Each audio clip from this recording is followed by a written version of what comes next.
The UK's tax burden hits a post-war high. Small businesses say they're drowning in red tape. Ministers claim they're pro-enterprise. But more founders are moving abroad. Rising costs, sluggish approvals. And now, a growing question.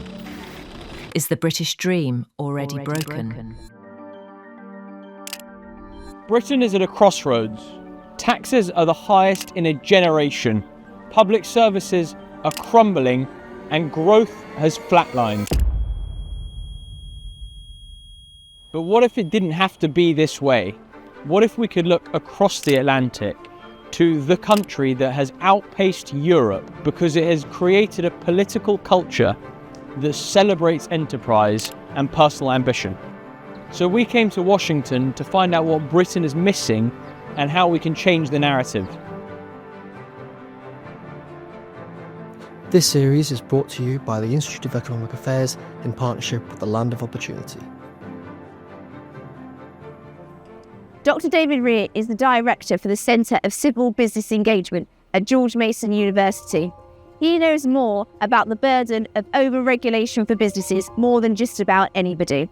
He's an economist, he's a professor, he's a former lobbyist, and we came here to speak to him about how we can get America's economic blueprint back home in Britain. So, David, in the UK, we have some of the highest ranking universities in the world. We've got world-leading companies, we've got an independent judiciary, we've got English as the official language of business. So, given that we have all of the right components and ingredients for our high growth, highly entrepreneurial society, where are we going wrong? I think you probably have to look at spending, because if you're spending more than you're grabbing in revenue, you're going to decrease investment, drive interest rates up, cause a lot of economic problems for businesses that are in the long term, or maybe drive them from the country to another country because we have worldwide global competition for resources. Secondly, I would say that maybe you need to look at the particular types of tax entities that you have to make sure they're not creating disincentives for people to invest and to create more jobs and create more wealth. Thirdly, I think you need to look at regulation. I know in the United States, we constantly have a lot of anti-productive regulations. Now, I'm not saying not important ones. So we want clean air, we want clean water, but there's sometimes people who are working in administrative centers who are looking at regulations are going excess. So tax, regulation, I do think there's like a cultural aspect too, and we'll hopefully talk about this a little later with entrepreneurialism. But, you know, I was thinking about this. We started with nothing. You know, we split nicely with you guys almost 250 years ago next year, and we created a country, but we had nothing here. We had no bureaucracy, no tradition, no history, other than a few people who came here who left their countries for religious freedom or for personal freedom, and they started with nothing. So they had to make everything. They had to improvise on building homes, and I think that whole American ethos is stuck with us to this day. But there are a lot more regulations. Having been on Capitol Hill, having lobbied myself, having involved in business, I used to look for regulations where I could give my industry an advantage over my competitor. I think people are waking up to regulation costing more and being an indirect tax. And plus, if you're a politician, you don't want to keep telling people, I'm going to raise your tax, I'm going to raise your tax, I'm going to raise your tax.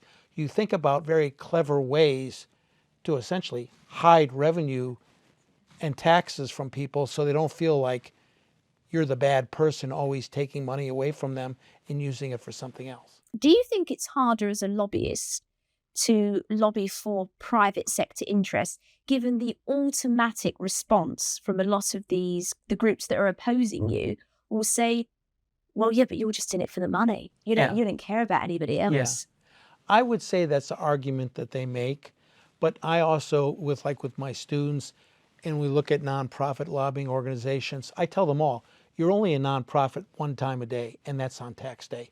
You check the box that says we're a nonprofit. Otherwise, you're paying salaries, you're raising money, you're making investments, you're buying buildings. You're doing the same thing that the private sector is doing, but they're checking a different box on tax day. So, Andrew, do you think that if people knew where exactly their taxes were going, they would pay a lot more attention to how big a role the state has in our lives? I don't actually, because I think that it's not really the taxpayer's job to sort of analyse where their taxes are going. It's the government's job to do an efficient job with it. Now, one of the reasons that questions around transparency come up is because we see so much government waste, and therefore an ever increasing cycle of a never-ending cycle of increasing taxes to fund all of this waste and all this expenditure. So I think that's there as that's there as a function of the inefficiency and the failure of governments to deliver and spend appropriately. But again, it comes back to a fundamental philosophy that do you believe the majority of capital is better off being allocated by government or bureaucrats, or do you believe it's better off being allocated by individuals, households, families and businesses? And I think that's what is really clear in our trip here, is there's a real difference in philosophy on that between Britain and America. The other interesting thing that David mentioned about lobbying and regulations is that it's not only that regulations back home are bad for small businesses, it's that they entrench the advantage of the corporatization of the business environment, right? So that's why every local high street now in Britain is either falling apart or it pretty much looks the same, because there's only a few sort of companies that can actually make the numbers work anymore. And therefore you then have declining economic opportunity, you don't have local jobs, and this sort of negative, this negative downward spiral of economic opportunity is sort of compounded. So I think, regulation, and it seems like regulation here in America is really understood in a different way, that it's actually, more regulation is pro-corporate and really anti the entrepreneur, anti the small business, anti the individual. No, indeed. And I think, I don't know, Andrew, whether you agree with this, that in Britain we like to restrict growth and competition. So one thing that comes to mind is the VAT cliff edge, where if you turn over more than £90,000, then you have to start paying VAT right off the back. And that, I think, discourages new ventures from growing, but it also discourages new ventures from starting. Yeah, and I think it's the cliff edge, all these marginal tax rates, the cliff edge on VAT is preventing, I think it's sub 30,000 firms a year from expanding because they don't want to go above the VAT threshold. And that's why it's really interesting to see here in America how these different states are competing with either low taxes or flat taxes, or things that eliminate the conflicts and incentives to do with marginal tax rates and the benefits that that's producing. So we're a long way behind on that and have got all sorts of disincentives, not only to people starting businesses, not only people who have businesses who want to grow them, but also just people going about trying to invest, who might have a job, not necessarily an entrepreneur, but have their own career aspirations and want to invest and create their own wealth. So it's a completely different approach. I think in Britain, certainly, the risk environment is all wrong. So the fear of failure rate in Britain is 20% higher than in comparable countries. So how do you think Britain can make starting ventures seem worth the risk? Very good question. I would say you have to then look at the culture. I mean, you always have to align. So I'm a big believer in incentives. What's the incentive from the government? Andrew, as you said, the government is to punish people who are successful. Guess what? When you punish people, you get less of them because nobody wants to be punished. So if you want to have more successful businesses, you have to see what laws or what regulations or what taxes are on the books that discourage people from getting into business and being successful, one. Secondly, then you have to make success something that people want. I don't want to use the word glorify it, but glorify it, talk about it. I was thinking yesterday, one of the things you might want to do is look for people who have successful careers, no matter where they're from, no matter where they came from, and talk about how they've started with nothing and now they're successful, and that they should be lauded and congratulated rather than punished and be seen as someone out of society. What we've got to understand is that culture is a natural aspiration of every human. And the amazing thing coming here, David, is that in back home we have this conversation around entrepreneurship as if it's just one group of people that are completely unrelated to the rest of the public, right? And there's different policies that affect different groups. But actually over here, what's really interesting is that it feels like everyone is an entrepreneur. In their own way. In their own way. Yes. Everyone is the chief executive of their life, Yes. founder and CEO of their life. Yeah. And why that's interesting is we know that most businesses that are started, especially back home, I don't know what it is here, come from people in employment. So if you have this general attitude that everyone is the founder of their life, regardless of their position in society, regardless of whether they're in employment or own the business or whatever it is, that they're all on this trajectory and aspiration, and whatever their aspiration is going to be supported, that's inevitably going to lead to more businesses being started. And therefore, it's those businesses that create more jobs, and you get this compound positive impact. And so do you think that it's an issue that we don't actually have anyone in government who knows how to spend money properly because they've never had to do it? Yeah, it's very clear that over here there is so many congressmen, senators, governors who come from a business background. I think it is important to distinguish between the two types of business, which is private individuals, entrepreneurs, small businesses, and then two is those who have worked in corporate. Both are equally valuable, but there is a different experience that comes with that. And I think that there has been a fair amount of the corporate experience coming into American politics, but also British politics to an extent. But no one has ever said that the problem with British politics is we have too many entrepreneurs in it. And so that is a real clear difference, something that's not the case over here. For the majority of the world who work in the private sector, even if you don't own the business, there is always anxiety and nerves around the performance, around the company performance, around the economy. And there is a real consequence day to day that people link back to their own prosperity of all these regulations. What advice would you give to lobby groups to try and make the government understand that? People in government, even if they're not in the private sector, and I prefer people coming from the private sector because they bring that real world experience. People in the public sector, they're so siloed. They're only talking to other people in the public sector, so they don't find someone who had to say, I had to fire 6 people last week.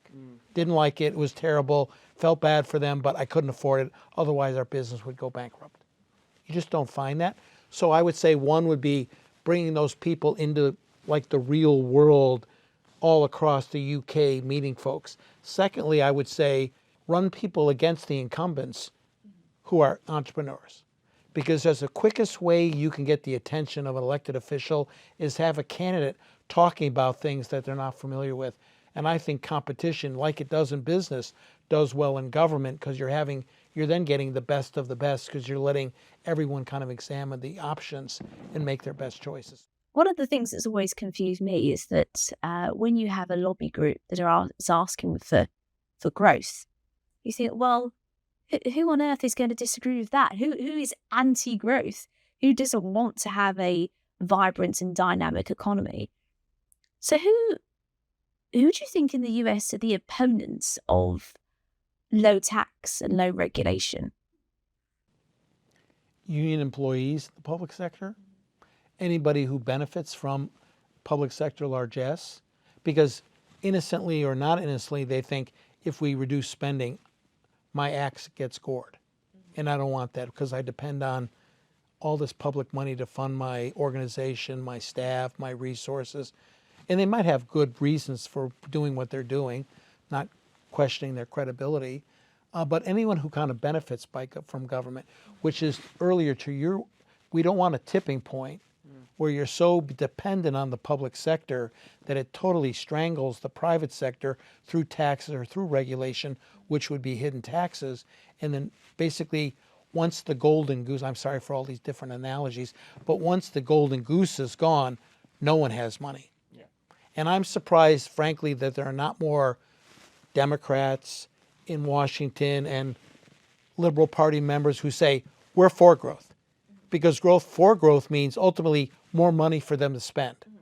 So just to finish off, Andrew, To diagnose the problem that we have in the UK, do you think that it's a matter of policy, or do you think that what we need to work on is the philosophy? We need to work on both, but I think the current government were elected on a philosophy of growth. And I think the secondary benefit that is really apparent when you're here is this competition between states and the sharing of best practice between states about what worked, what didn't, is part of the national conversation that then influences politics. Part of our conversation at the moment in Britain is,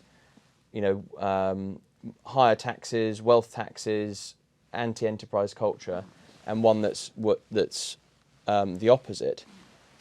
As a result, we've also got lots of people, as we know, who are leaving the country, one millionaire fleeing every 45 minutes. I think 10,000 in the year to date, second only to China for the exodus of millionaires. But what we don't see, which they do see in America, is the benefits to the new host country or host state as to where all these productive people are going. So we see the consequences in shortfalls of tax and so on, but we don't see the benefits which are so apparent here and I think really influence the conversation. Yeah. So I just want to ask David one final question on lobbying. How do we find that one thing where we can say to all parties, look, we need to agree on this. Okay, it doesn't matter whether you're left, right, whether you're far right, far left, or somewhere in between. We need to agree that we can't keep doing this. How are we going to do that? So if it were me, I would advise do a test. Find a race. Beat the person or elect the person on that issue. Everyone else will figure it out. And then just beat it like a drum. Because elected officials, while I have a great respect for them, are always nervous about their future. And again, economic self-interest. They will not do anything that's against their own self-interest. And if they know that supporting taxes gets them beat, they won't raise taxes. But right now they're looking at, we could cut taxes, or I could hear from all my constituents who are for pro-government, the unions, the different groups, the interest groups that want grants and things, and they sway their way because frankly, they have a louder voice and they're more organized. Do you think that we won't get our American dream until we find a uniting cause like that?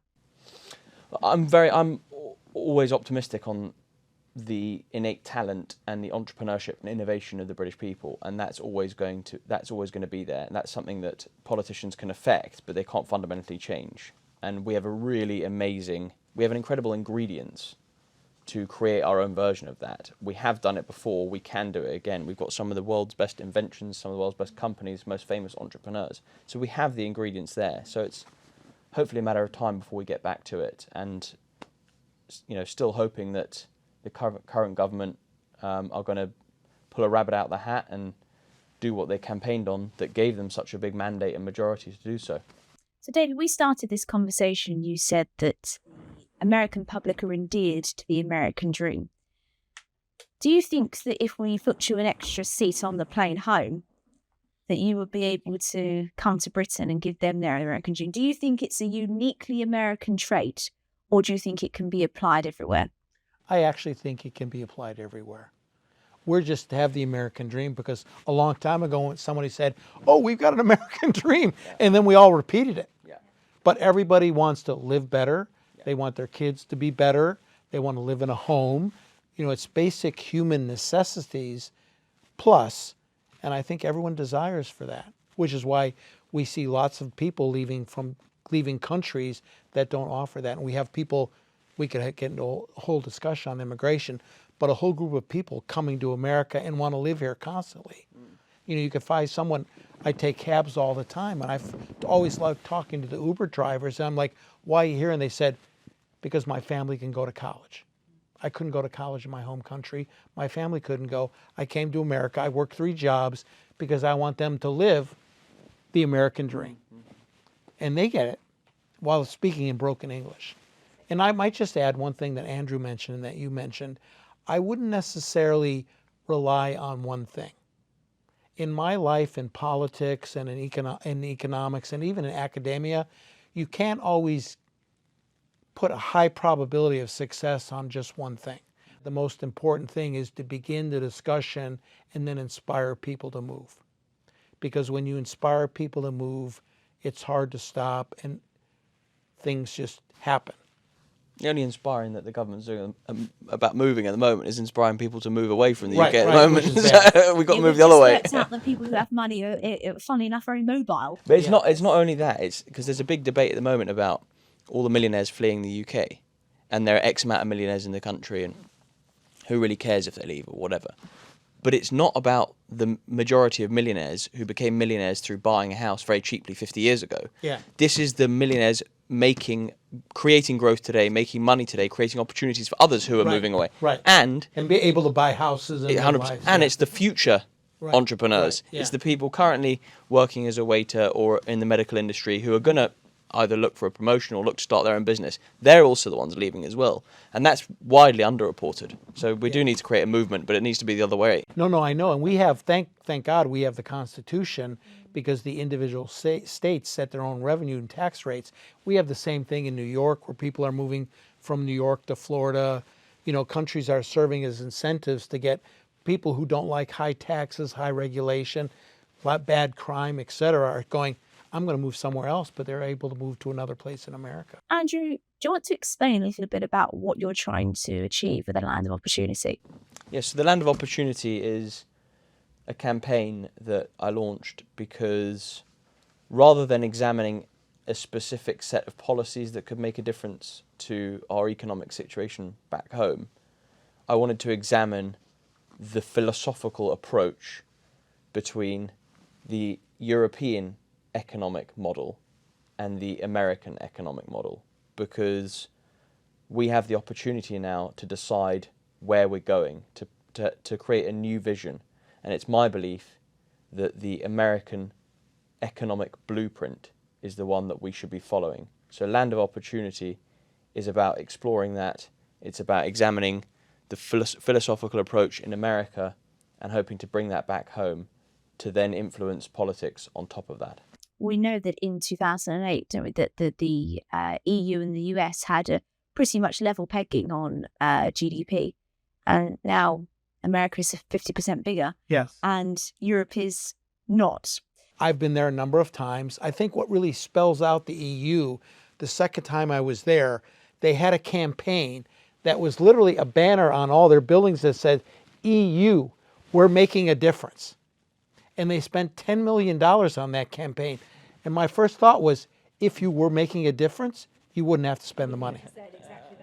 Because they're not making a difference. And I think three, and they're nice people again, I didn't meet anybody who wasn't nice, and I was fairly appropriate to them, but all they do is talk.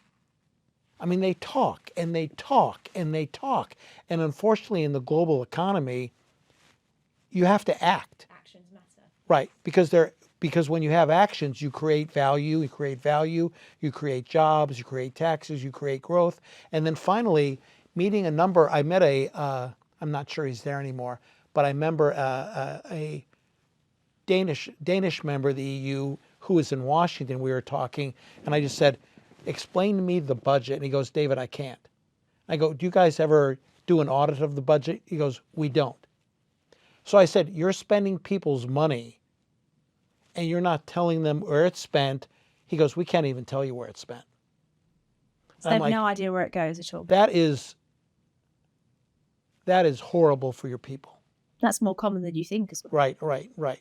Because then it becomes just a very self-interested, good old boy system where you're taking care of your friends and you're like complaining about, well, you could see I'm not hostile, but I'm not really a big supporter of the EU because I think the EU spends most of its time talking about other people's problems and telling them you should be like us, but not really experiencing the goodness that other countries have or why they have it.